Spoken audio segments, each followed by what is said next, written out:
It seems that the Louvre was just robbed today. As of the recording of this video, it's the 19th at 11:09 a.m. in Texas. This article just hit at 9:18. I woke up to this news. But I thought that it was important to talk about because history is probably the most important thing that mankind has for its own identity. So the Louvre robbery, how thieves carried out an audacious heist of priceless Napoleonic jewels. And this is the museum right here. As you can see, they got a ladder right up to the window. That's all it took. You know, we've grown up with movies like the Thomas Crown Affair, where you got a suave thief who conducts these brazen operations to get priceless artifacts, and come to find out all you need is a little ladder truck. That's it. Anyways, so it took only 7 minutes for France to lose a lot of history. Think about that. 7 minutes. It took only 7 minutes for thieves in Paris to execute a brazen daylight heist at the famed Louvre Museum on Sunday morning, coming away with jewels of inestimable value that once belonged to Napoleon and his empress. So these jewels, you know, they're a part of French history, and they've been taken. I don't know what to say at this point.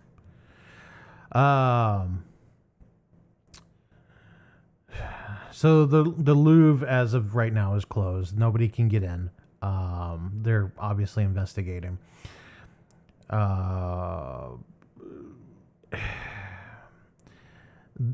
Apparently, the Parisian public prosecutor's office said that it had opened an investigation into suspected organized theft and criminal conspiracy to commit a crime. So, I mean, based on what I'm seeing right now, obviously these jewels are one of a kind. They're probably giant.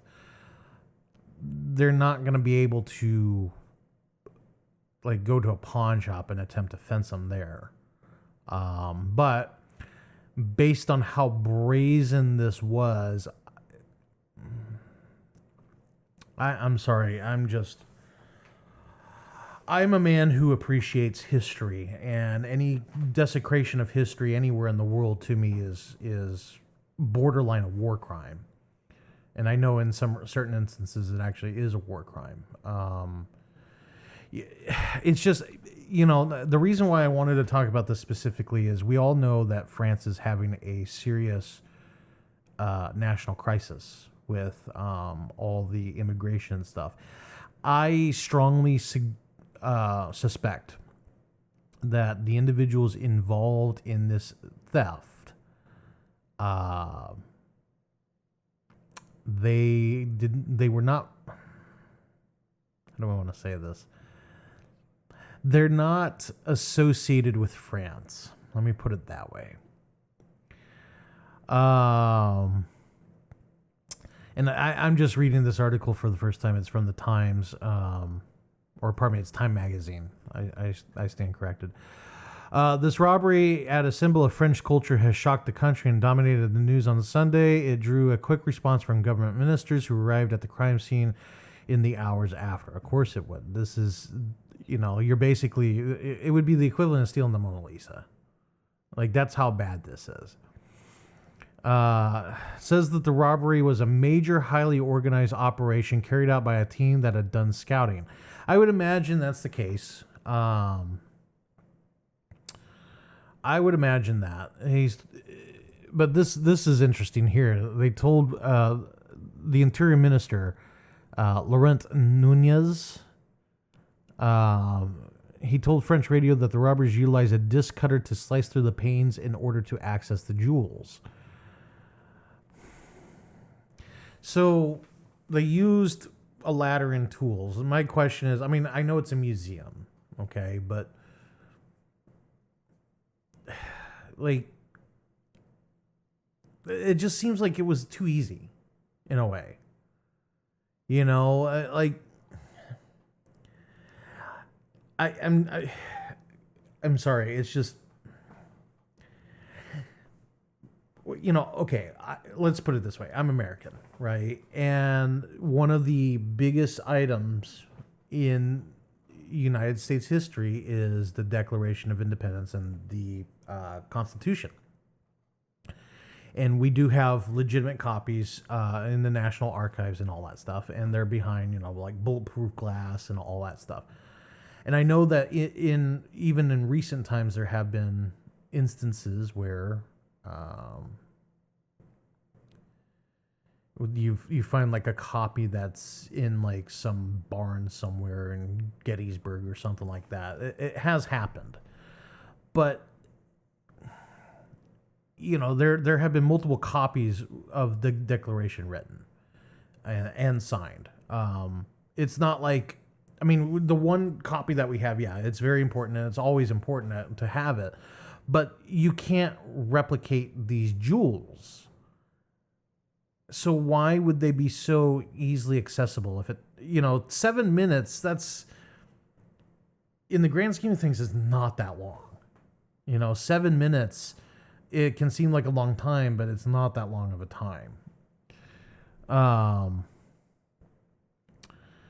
And it happened just as they were opening. Like, there were actually people in the museum, and they were actually forcing people out.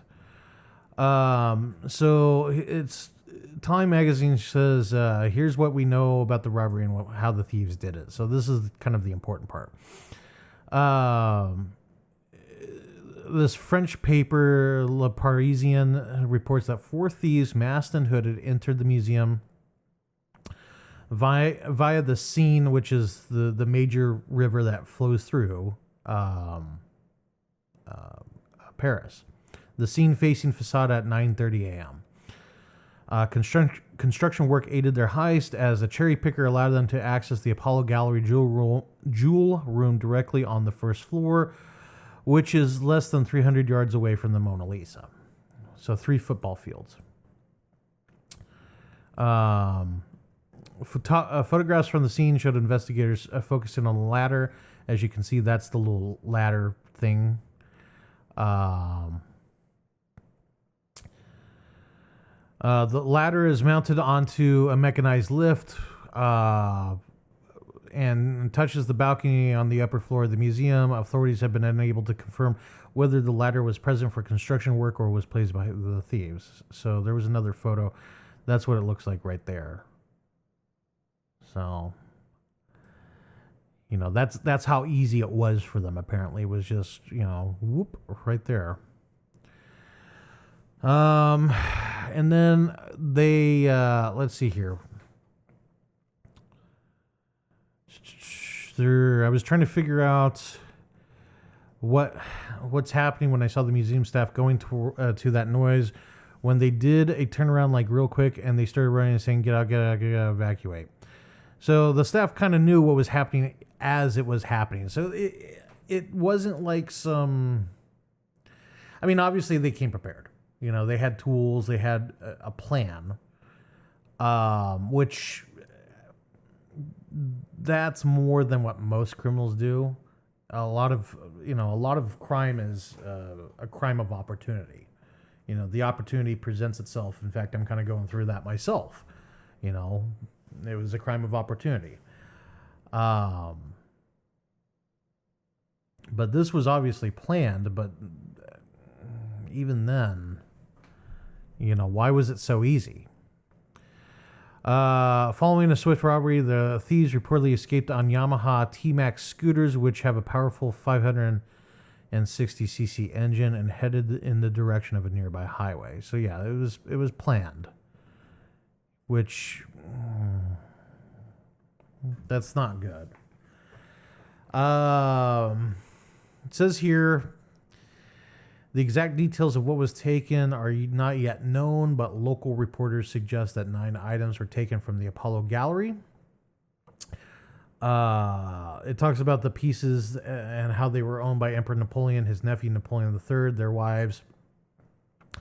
They did find one item. It was the crown of Empress Eugene, and it was later found abandoned and damaged outside the museum. So already we have an issue of damaged historical pieces. Like,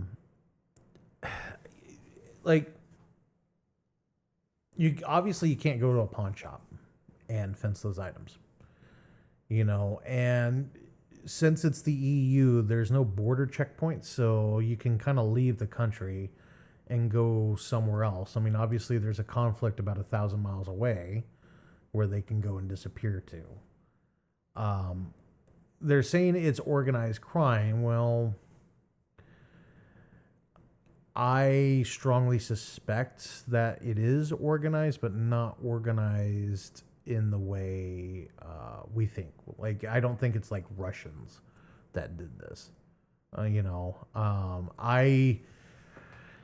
without knowing the ethnicity of the individuals, I mean, obviously, people can jump to conclusions. We're talking about a country that recently had Notre Dame burned down, and granted, it was reopened, but it burned down. You got all these churches burning down in the country. You have a lot of cultural humiliation, is what I would call it. And this to me strikes as one more cultural humiliation. Now, granted, I don't know. It's still too early to tell. It could possibly be, someone from Slavic nations. It could be, they could be legitimately French, but I don't think so. They could be, let me put it this way. They could be any nationality. Let's not rule anything out. They could be like Americans for all we know. But my question is you go into the Louvre and steal something like that. What do you do with them? Because, I mean, obviously a list of what was taken is going to come out. There's going to be photos of what was taken. So by the time they hawk it somewhere, and, they're talking about how these are, multi-million euro objects, like you take it to a hawk shop, they're going to give you like, they're going to say it's probably worth a couple $1,000, just to screw with you, so obviously that's out. Unless like they know someone who wants this stuff, but even then that's kind of, I don't know. I really don't know what the plan here is. Like, it just seems like they got what they wanted, but now they got the problem of dealing with the thing that they got. So that's probably where these guys are going to get caught, is they're going to try and sell this kind of stuff. But you have, and it looks like based on the photo there, let me see if I can expand this. I can't really expand it any further, but it looks like the window there is smashed. So it's just a simple pane window. I'm trying to see if there's any. There's only 3 photos here. It's just still too early to tell. I wanted to jump on this because, again, I really think that anything of historical or cultural importance is important to preserve. I know that a lot of people probably wouldn't agree with me. There's some people that sit there and say that these things were stolen from God knows where. I get that, but it's still, we've seen what happens when these artifacts are returned to their home nation. A lot of times the home nation can't protect them. And especially, in the Middle East, when you had the issue with ISIS was going around destroying historical sites. And now we have a big scar where a lot of historical monuments used to stand. And it's sad because they were very beautiful works of art that are now gone for good. I mean, granted, we have photos, but I don't think it's enough of, how do I want to say this? It's not enough. You know, I would rather have the actual artifacts there rather than images of what used to be. You know, because if God forbid something were to happen and, you know, like all the computers shut down one day, well, now that's all gone. You know.